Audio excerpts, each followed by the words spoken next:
famille Faye moomu ko je me suis rendu compte que c'est tout le peuple sénégalais ñoo ko moom et am na famille maanaam famille congénitale mais am na aussi famille d'adoption. turam yóbbuwu ko fen mënoon naa wuyoo turam mais wuyoowul turam Habib mënoon naa jël boppam ne star la réyal boppam mais réyalul boppam mooy nit ku oyof ku bëgg mbokkam ku bëgg ay turandoom ku am sutura.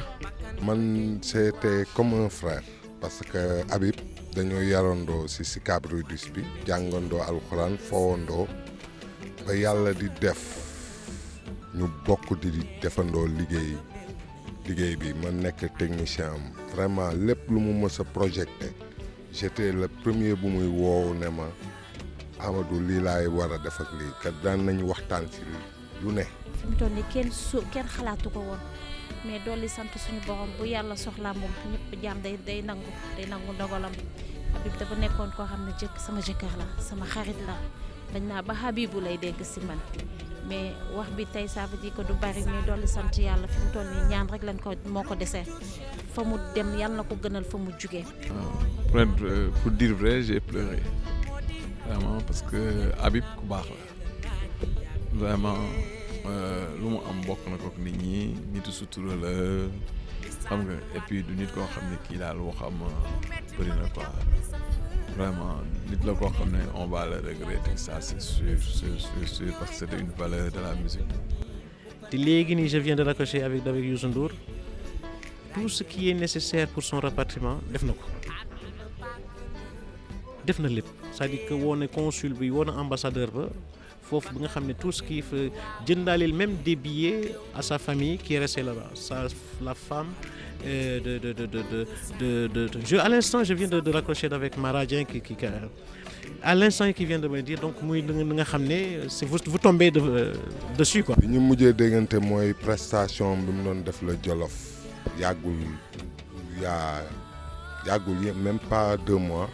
avec Ablaye Sissoko après bi sama jabar man décédé woo naa ko ñu wax fekk mu ngi woon Paris ñu wax ci WhatsApp boobu laa mujjee dégg baatam. Habib ku baax la ku bari sutura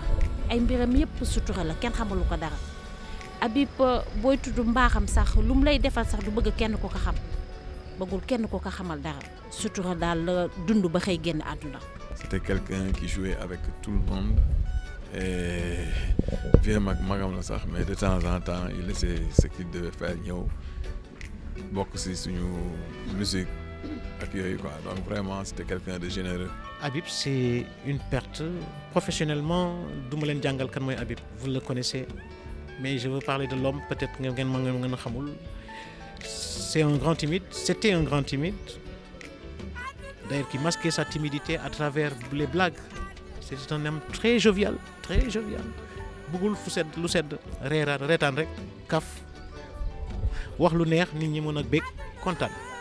metti na mais nag lépp dañuy delloo suñu xel ci yàlla rek waaw yàlla moom kenn du xëccoo moom mu nar a def ci jaam bi moom kenn du ci mën dara waaw ñu ko ñaanal nag fii mu jógee fa mu jëm gën foofu. On vient de me signaler que c'est Inch'Allah le vendredi si yàlla dina ñëw Inch'Allah. On vient à l'instant de me dire tous ces renseignements là voilà parce que ñun on est là on communique avec truc te Youssou Ndour pratiquement c'est lui qui est à l'initiative de toutes ces formalités voilà loolu lu mu bëgg ma wax